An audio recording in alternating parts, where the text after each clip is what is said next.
Good day and welcome back to the Herbert Dennard Show. We have some people here with us today that's in favor of consolidation. Ed Grant, the chairman of that committee. What's the name of it? Macon-Bibb wins again. Okay. And Mike Cranford, former city councilman. Yep. You served how many years on city council? Well, I was there from 95 to 99, so to speak, when Jim Marshall was mayor, and then I came back in 07 up until last year. So I was been under 3 different mayors. Oh, you've been here a while. Been there a while. You are in favor of consolidation. Could you tell us why? I think it's I think it's one of the best things that could happen to Macon. This is not just something I came up with a few weeks or months ago, but I actually made a commitment to consolidation back in 1996 when I first started on the Industrial Authority. I got a chance to really see Macon from maybe a 30,000 foot level and understand that Macon's numbers look pretty bad and Bibb County's numbers looked a lot better. And if you put them together, those statistics, we could attract consultants and corporations and businesses, you know, to come into Macon. But by itself, Macon's numbers just really look dismal. And so since '96, that's sort of been one of the main things I felt like we've needed to do. And now we've got a bill. First time we've had an opportunity to vote on the bill, on a consolidation bill. So, yeah. Okay. I support it. Mike, you're for consolidation. Oh, I'm absolutely in favor of it. It's one of the things that I think will keep Macon and Bibb County moving forward. You have to stop and think that Macon is no different from any other city our size. The people have, you know, for years been moving outside the city into the underlying county and into the surrounding counties. And what we need to do is get our population numbers back up. Macon used to have over 100,000 people, and now we're down around 90,000. Well, what that means is we're losing a couple of $1 million a year in federal grant money. That's just giving money away. There's no reason to have 2 governments. Sometimes that's at odds with each other, as we all well know. We need to move forward and speak with one voice and have one government. If a new business, a new industry wants to come in here and create jobs, they don't want to have to talk to 2 separate groups. They want to talk to one body, one governing body, one-stop shop. Come in here and take care of business, start a new business, and grow jobs. How would this, back to you, Ed, how would this help Macon be up together in Bibb County and the city of Macon? By them consolidating, how did you say that would benefit the average citizen? Would it lower taxes? Would it cut costs or what? Jobs. That's probably the biggest thing is jobs. You know, there's a lot of industries that, well, let me just say it this way. I was told by some of the consultants that if you drew a 200-mile strip from Charleston all the way down to Alabama, Macon's right in the center. And this is the place that a lot of industry is looking to come. But Macon loses. We don't even make the short list because of our statistics. So the quick answer is jobs. It'll definitely bring more jobs to Macon and Bibb County. Okay. You want to comment on that? Yeah, well, he's absolutely correct. A little known fact, the very first federal highway was called the Old Federal Highway, and it came down through that route he's talking about. It passes right by Fort Hawkins. That was really the first interstate that was built back in the 1800s. And so Macon has always been in that center, that hub, but we haven't capitalized on it because we've got this conflict of governments that's been going on for too many years. If you consolidate the government, obviously there'll be savings in taxes. I mean, you know, everybody's concerned about that. Everybody's concerned about, you know, which employees will lose their job possibly. That's not going to happen. Consolidating the governments will make the government more efficient, but it doesn't necessarily mean we're going to eliminate people. There will be positions eliminated through attrition because we don't want to have duplication.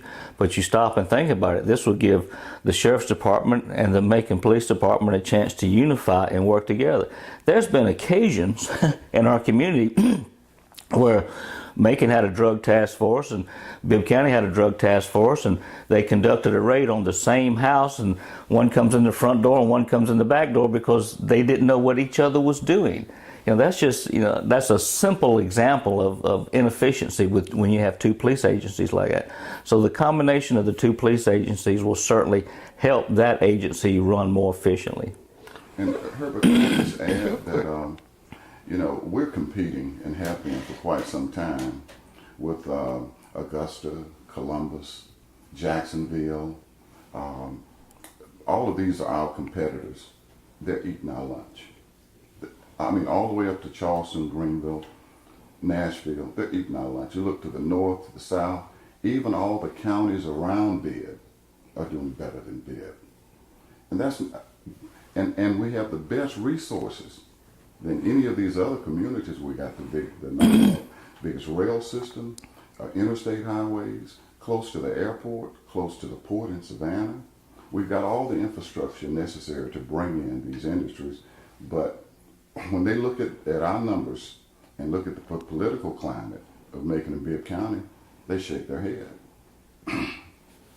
Well, that's interesting. So by becoming one government, that should attract more jobs and more industry to come and locate in Bibb County. Absolutely, without a doubt. That's the key. That's the key right there.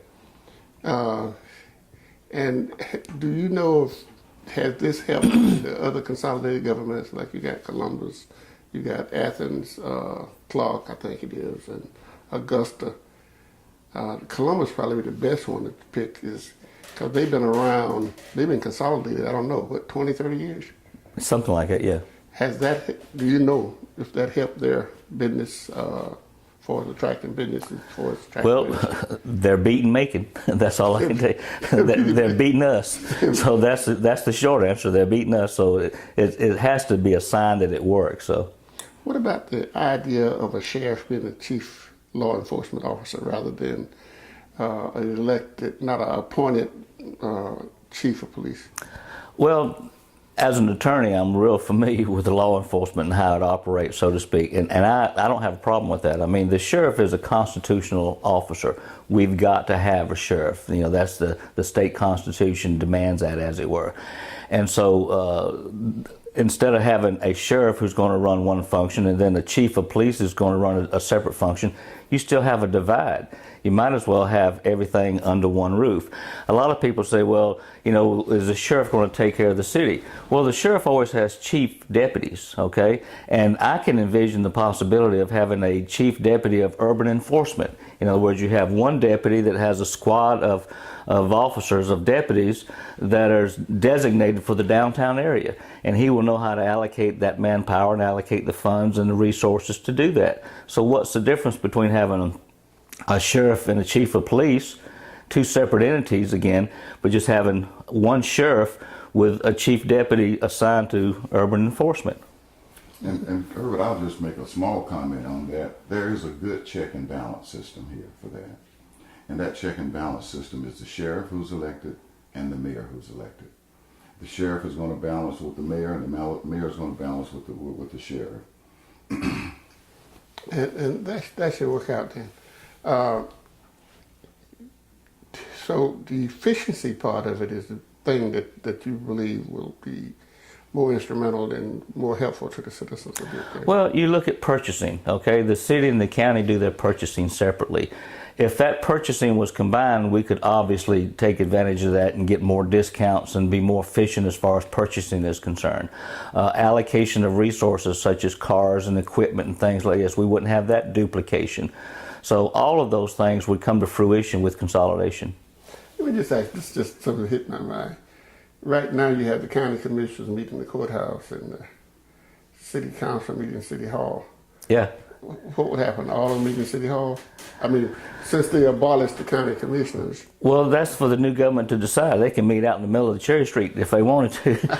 But the fact of the matter is, you look at it simplistically, you wouldn't be cooling and heating two buildings just for that meeting. and Herbert, I think it comes down to, are we better with consolidation or are we better without it?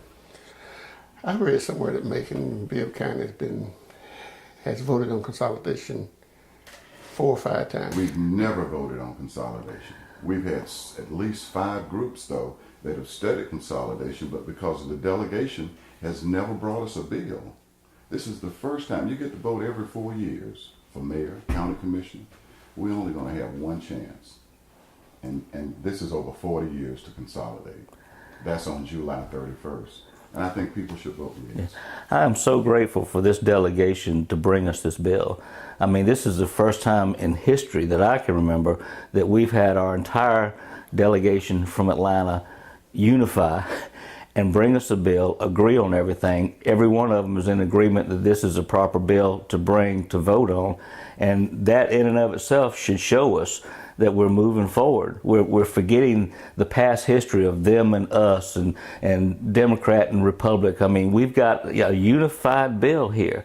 And that's got to stand for something. It shows that they're working together up in Atlanta, so we need to work together down here in Macon-Bibb County and pass this so we can go into the future, so we can create more jobs, so we can bring more industry down here and have a successful new year.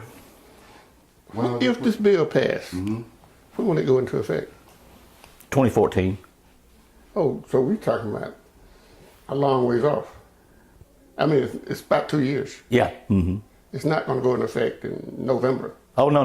December. Oh no, there'll have to be a transition team, and it'll take a good year and a half, 2 years to develop a transition team and put everything in place. Okay, I didn't know that. You said something yet? I was just going to say that everybody's looking at us here in Macon.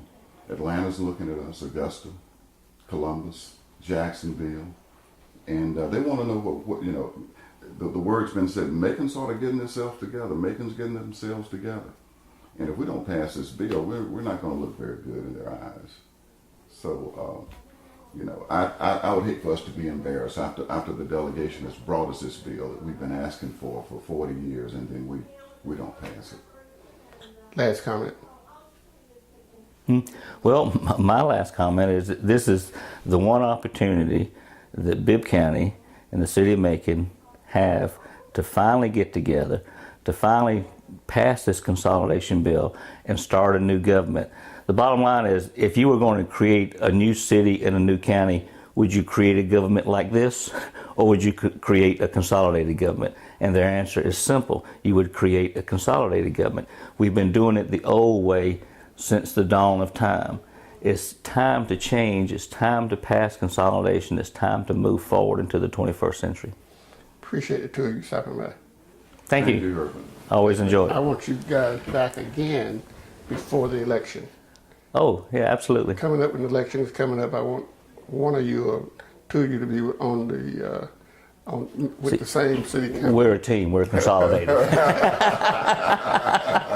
But we'll be in touch. All right. Thanks a lot. Thank you. Okay, man.